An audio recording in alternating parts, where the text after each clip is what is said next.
کہ اگر ہم ایک لفظ میں کہنا چاہیں کہ ہمارا رب ہم سے کیا چاہتا ہے، ایک لفظ میں، اس کے لیے میں آپ کو ایک حدیث بھی سنا دوں۔ ایک بدو صحابی حضور کی خدمت میں حاضر ہوئے، دیہاتی تھے۔ انہوں نے عرض کیا کہ اے اللہ کے رسول، میں زیادہ باتیں نہ سمجھ سکتا ہوں نہ یاد رکھ سکتا ہوں، مجھے تو بس کوئی ایک بات ایسی بتا دو کہ میں اس کو مضبوطی سے تھام لوں اور میری نجات ہو جائے۔ حضور نے یہ نہیں فرمایا کہ یہ تم کیا بے وقوفی والا سوال کر رہے ہو، کوئی ایک بات تو نہیں ہے، دین کی تو بہت سی باتیں۔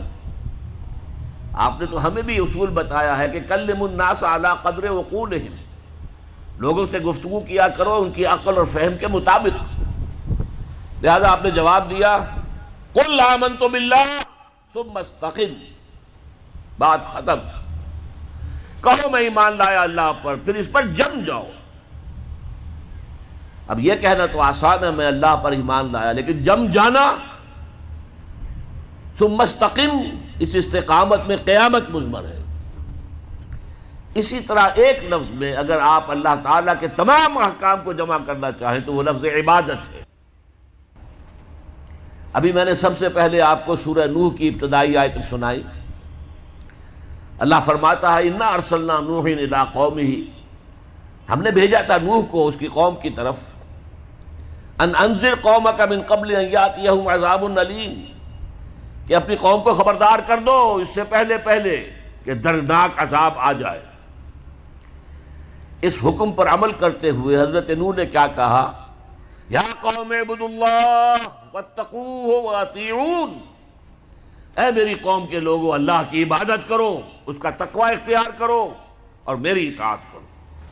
تو آپ نے دیکھا ہوگا کہ مکی صورتوں میں، سورہ اعراف میں، سورہ یونس میں، سورہ شعراء میں بار بار اولو العزم رسول جو ہیں اللہ کے، حضرت نوح علیہ السلام، حضرت ہود علیہ السلام، حضرت صالح علیہ السلام، حضرت لوط علیہ السلام، حضرت شعیب علیہ السلام، حضرت ابراہیم علیہ السلام، حضرت موسیٰ علیہ السلام، حضرت عیسیٰ علیہ السلام، ان سب کی دعوت ایک ہے، یا قوم اعبدوا اللہ ما لکم من الہ غیرہ، اے میری قوم کے لوگوں اللہ کی عبادت کرو، اس کے سوا تمہارا کوئی معبود نہیں ہے۔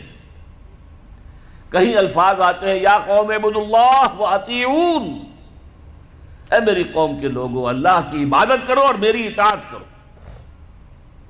تو ایک لفظ اگر ہے تو عبادت ہے۔ اسی لیے میں نے آپ کو تیسری آیت سنائی سورہ زاریات کی، وما خلقت الجن والانس الا لیعبدون، میں نے جنوں اور انسانوں کو نہیں پیدا کیا مگر صرف اس لیے کہ میری عبادت کریں۔ گویا کہ غرض تخلیق آدم، انسانوں کی تخلیق کا مقصد یہ ہے کہ وہ اللہ کی عبادت کرے۔ کس قدر اہم لفظ ہے یہ۔ اسی کے لیے اس کی ترجمانی کرتے ہوئے کہا تھا شیخ سعدی رحمۃ اللہ علیہ نے، زندگی آمد برائے بندگی، زندگی بے بندگی شرمندگی۔ یہ میں آپ کو بتاؤں گا کہ عبادت کا سب سے بڑا حصہ جو ہے بندگی ہے، غلامی ہے، اطاعت ہے۔ تو انسان کا مقصد تخلیق عبادت ہے۔ البتہ اس میں جو بات سمجھنے کی ہے وہ یہ ہے، عبادت ہمہ تن، ہمہ وقت، ہمہ وجوہ درکار ہے۔ اللہ کی بندگی، اللہ کی غلامی، اللہ کی عبادت، اس کا تقاضا کیا ہے؟ ہر وقت، ہر آن، ہر لحظہ، ہر معاملے میں اللہ کا حکم مانا جائے۔ اس لیے کہ عبد کہتے تھے غلام کو۔ آج کل غلامی کا وہ تصور دنیا میں کہیں نہیں ہے۔ غلام اپنے آقا کی ملکیت ہوتا تھا، غلام کو جب چاہے آقا قتل کر دیتا تھا، اس پر کوئی مقدمہ نہیں تھا، نہ 302 کا، نہ 303 کا، نہ 304 کا، کوئی مقدمہ نہیں۔ بالکل ایسے جیسے آپ کی بکری ہو، آپ اس کو ذبح کریں، گوشت کھائیں، بانٹیں اپنے دوستوں میں، تو کوئی آپ سے پوچھ سکتا ہے بکری کیوں ذبح کی؟ اسی طرح آقا جو ہے اپنے غلام کو اگر ذبح کرتا تھا تو کوئی اس سے نہیں پوچھتا تھا کہ تم نے کیوں کیا، اس لیے کہ میرا غلام ہے، میرا غلام تھا، میں نے اس کو ذبح کر دیا۔ اچھا، آج ہمارے ذہن میں سب سے بڑا نقشہ آتا ہے ملازم کا، کہ ملازم جو ہے، جس نے ملازم رکھا ہے، ایمپلائر، اور امپلائی ریلیشن شپ کیا ہے، زیادہ سے زیادہ وہی ہمارے سامنے آتا ہے۔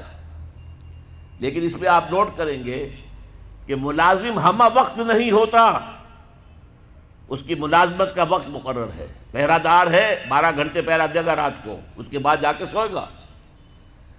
اگر وہ کھانا پکانے والا ہے، کھانا پکائے گا، کوئی اور کام آپ نہیں کہہ سکتے۔ آپ کہیں جا کے میرا ٹوائلٹ صاف کراؤ، وہ صاف کہہ دے گا جناب میں آپ کا خانسامہ ہوں، میں آپ کا کھانا پکانے کے لیے ملازم ہوا ہوں، ٹوائلٹ صاف کرنے کے لیے تو نہیں ہوا۔ یہ ملازم جو ہے یہ ہمہ وقت نہیں ہے، یہ ہمہ جہت نہیں ہے، ہمہ تن نہیں ہے۔ لیکن غلام جو ہوتا تھا، غلام کسی وقت بھی انکار نہیں کر سکتا، رات کو 12-1 بجے آقا حکم دے وہ اس کو پورا کرنا ہوگا، جو حکم دے پورا کرنا ہوگا۔ لہذا اس غلامی کا تصور کیجئے، عبد سے بنا عبادت، جیسے بندہ، فارسی میں عبد کا لفظ کیا ہے؟ بندہ، بندہ و آقا، تمیز بندہ و آقا فساد آدمیت ہے۔ لیکن وہ بندہ جو ہے جس سے بندگی بنا ہے، تو میں نے ابھی آپ کو شعر سنا دیا، زندگی آمد برائے بندگی، زندگی بے بندگی شرمندگی، تمہیں تو پیدا ہی کیا گیا اس لیے کہ ہماری عبادت کرو، تمہارا مقصد تخلیق یہ ہے کہ ہماری عبادت کرو۔ تو یہ عبادت ہے ہمہ تن، ہمہ وقت، ہمہ وجوہ، اللہ کی اطاعت، اللہ کی غلامی، اللہ کی بندگی۔